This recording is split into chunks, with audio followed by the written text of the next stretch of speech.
Okay, guys, so far, so good with our targeting as far as the, I don't know, the XRP price action here, guys. I know that it's a huge upside that we're waiting for. I know. I feel the pressure coming in from everybody, right? I remember, guys, that I don't control the price, but I understand that we've been pretty accurate here with even the top sides that we've been, putting up with the bottom sides, right, for the potential entries and everything here regarding the XRP price. I will say that I still see the strength there, right? Nothing has changed as far as that the whole plan here, right? Nothing has changed, guys.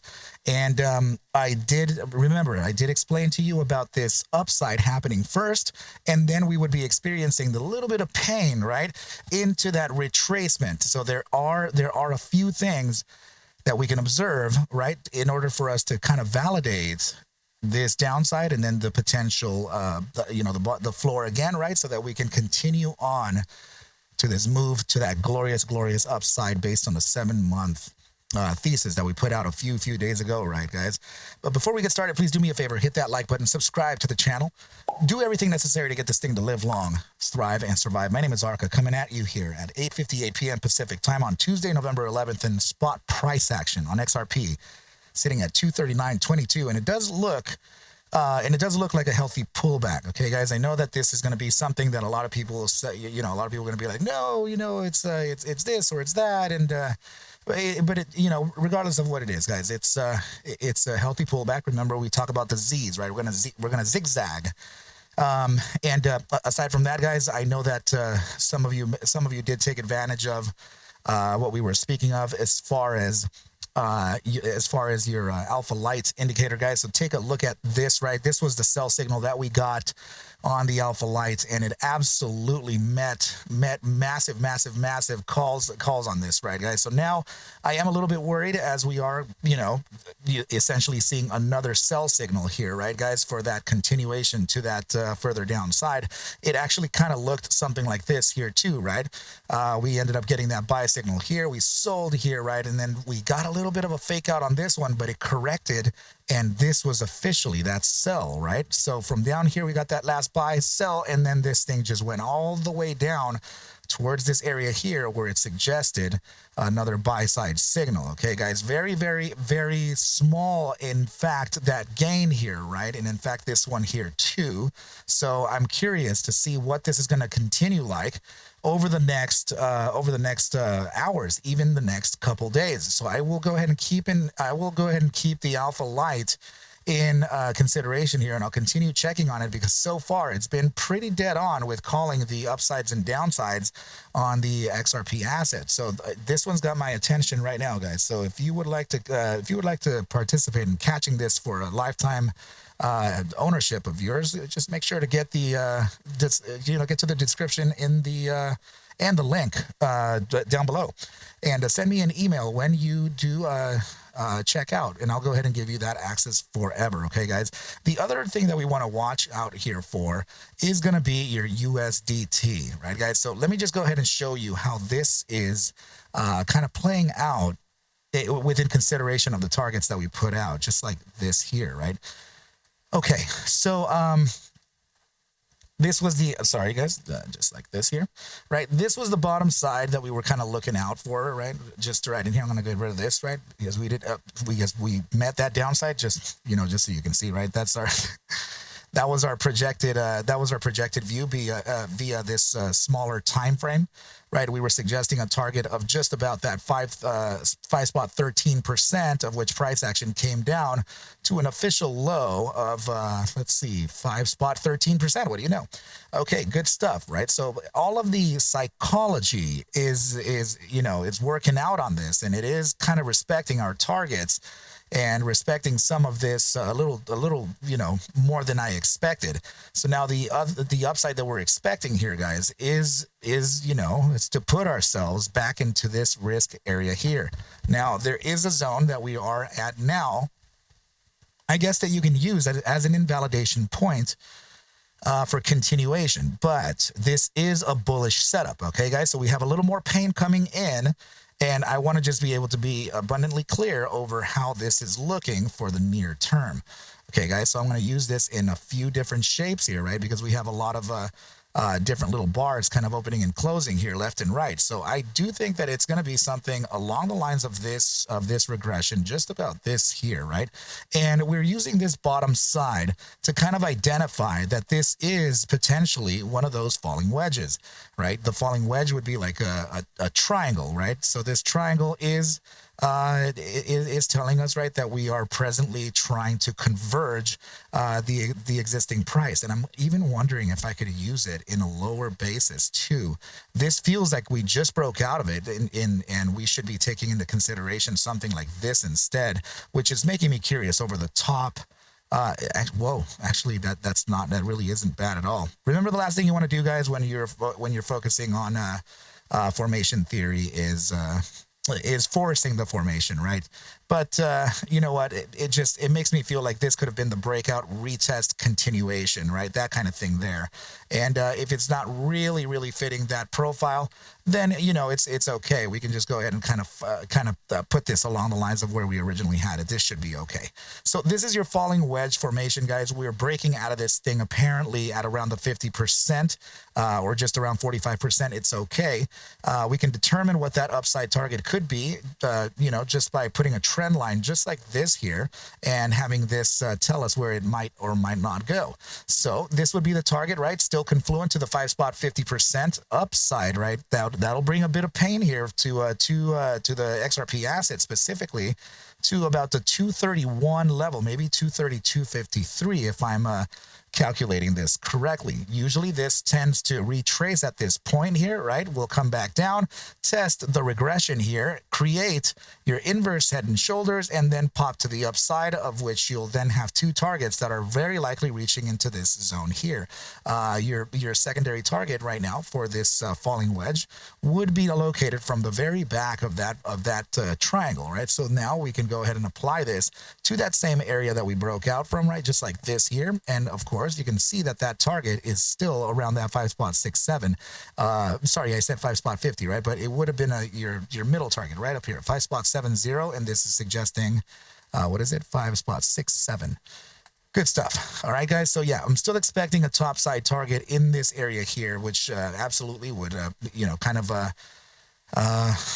bring XRP just a little further to the downside. And that, please guys, remember that this is not excluding Ethereum. Ethereum would also experience some kind of pain like this, right? Remember that Ethereum right now and XRP are tied to the hip. They're using the correlation coefficient. We're seeing here that even in the 1 hour time frame, right? This is your correlation here, and your percentage basis is listed on these little tiny numbers over here. So if we get that mouse out of the way, it shows that 1 hour time frame against XRP, the Ethereum asset, is at 95% correlation in that 1 hour time frame. Let's scooch up a little bit, right? This is about a 67% correlation on a 4 hour, which I've noticed has been a little bit inverse.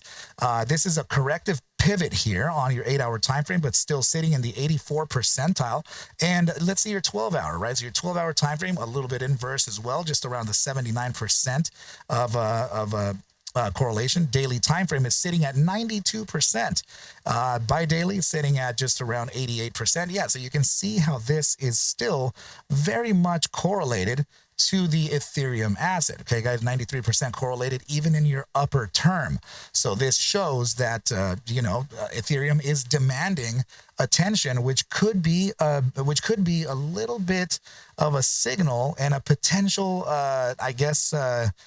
little alarm to sound off what could be your next altcoin season, right, guys? When your Ethereum asset starts to demand attention like that, and it starts kind of outperforming Bitcoin in a sense, that could lead into something pretty nice here. So yeah, guys, a very short-term upside on XRP to come in. I think that short-term upside would lead to a resistance of just about this point here at 256.06, maybe. Well, I'm going to put the range here for you, right? So 256.06. Let's go ahead and mark that off right here. Let's see. 256.06 would be the absolute top, guys. Okay, it would be at this point here. So let's just okay, corrective. I'm going to go ahead and correct that target to just around. Let's see, 254.46. And the bottom bound on this would be, yeah, there's a lot of correlation here in that target. And let me take a look at this one here as well. Maybe even this one. So let's see. And yeah, actually, you know what? This here has an immense amount of correlation too. Okay, but that's the proximity is a little too close. That's a natural area of resistance. So yeah, I'm gonna go ahead and favor. These two areas here. So I'm gonna just mark off the lowest point. That's gonna be your 248.18 to 254.46 as your resistance level coming in the near term. So what I'm saying here, guys, is that if there is an upside to consider before a downside continuation, it would be starting from around this target here. Should there be a catalyst announced, of course, I'm going to be completely incorrect on this bias and the idea here. But if there isn't actually a catalyst, then this would very likely be a resistance level for price continuation. As you know, I did kind of warn about that, right? So we have this upside here, and we're coming down, right? We break down from this resistance, and then we continue down below this support, right? Yeah, man.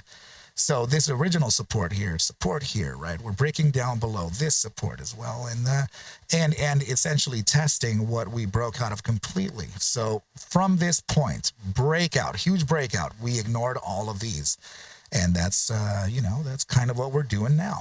So we'll validate this first, but in order for us to do that, we reclaimed structure below this. So that's the dangerous part here. Okay, team, we need to just, make sure to kind of play the price action the way that it would. Do the little dance here, guys, and then we'll be able to, kind of catch that continuation to the upside. So targets to the upside before we face the bottom side supports. Here are your supports, guys. I think relative to how price action traditionally moves. I think that, well, let's see. We broke out, right? We came out to this area, back tested to this point. We broke out completely, ignored this area. Yeah, okay. That's fine. Yeah, I'm thinking here that we could move down towards the, yeah, I'm going to write new zones here for you guys. I would say just about, yeah, you know, 230.93 is gonna be your lowest point, but 232.21, and of course this side of things here too, right? In fact, it would be more along the lines of this 235.70. So 232.21 to 235.70 would be that acting support here, guys. If you know, USDT decides to go deeper, if it really decides to go, like I'm talking about 5.78 or 5.87, like what we were talking about, expect a deeper correction for XRP. In fact, that would be down into the targets of 219, potentially 215.87 before a continuation. Okay, guys, but more or less, the price action is kind of behaving the way that it should be. And now with the optimism of potentially opening the government up, that you know, the lows have already been in. We've already priced in apparently the lows, right, for the macro data that's just potentially going to come out negative, right? The layoffs and job availability now, right, guys? That's we're creating more jobs, yes, but we also have a lot of, like way more, thousands and thousands of jobless claims. And that I'm wondering if we can offset that, right, with the new jobs coming in. So hopefully we can kind of balance that out and see if we can just continue on our merry way up, right, as though nothing happened before. Please remember, team, I'm sorry, that when you join the Arca Bulls trading team, I will never message you first. I will never friend request you first. And I will certainly never ask you for your wallet keys or any type of investment regarding your crypto wallet or XRP. I'm not asking you to transfer any of that stuff. In fact, if you are reached by any type of Arca character, first, it is not me. Okay, guys, you can rest assured that I will never reach out to you first, ever. Okay, guys, so I think this is a pretty good place to leave off. And should you have any questions or concerns, please reach out to me at arcabulls@gmail.com and everything will be Gucci. All right, guys, well, I will speak to you very, very scary Jerry Larry later. Okay, team, adios, and yeah, adios. Please take whatever I do show and iterate within these videos as just a form of entertainment, as I cannot suggest for you to buy, sell, or hold any assets whatsoever. Ever, ever, ever, ever. I need you to do your own due diligence and everything will be cool. But with that said, team, I wish you well. A very good rest of your night and or day. And I will catch you at the Bell Mañana. Adios, team.